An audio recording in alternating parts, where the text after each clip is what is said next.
নমস্কার বন্ধুরা, মুম্বাই ক্যানভাস চ্যানেলের আরেকটা নতুন ব্লগে তোমাদের সবাইকে স্বাগত জানাই। আজকে আমি তোমাদের এক বন্ধুর বাড়ির ইকো ফ্রেন্ডলি গণেশ ঠাকুর কিভাবে বাড়িতেই বিসর্জন করা হলো সেটাই তোমাদের সাথে শেয়ার করব। তো তোমরা দেখতে থাকো কী কী নিয়মকানুন মেনে গণেশ ঠাকুরকে বাড়িতেই বিসর্জন করা হলো।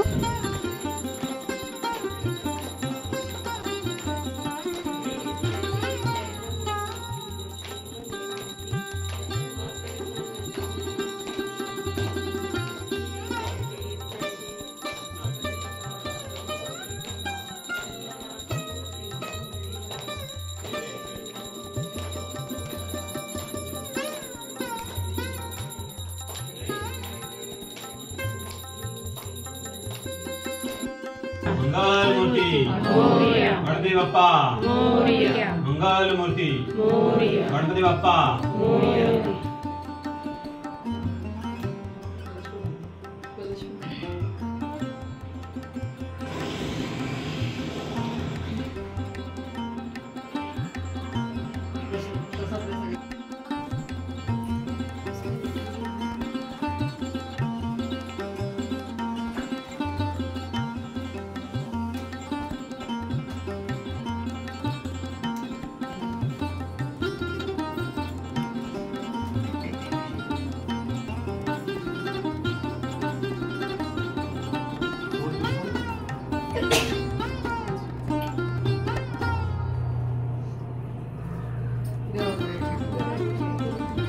गणपति बाप्पा मंगल मूर्ति।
বাড়ির বাইরে একটা এরকম টাবের মধ্যে জল ভর্তি করে আর তার মধ্যে কিছুটা ফুল ছড়িয়ে দিয়ে লাস্ট আরতি করার পরে গণপতিকে 3বার ডুবিয়ে আবার উঠিয়ে নিয়ে এইভাবে 3বার করে নিয়ে গণপতিকে রেখে দেয়া হলো এই জলের মধ্যে।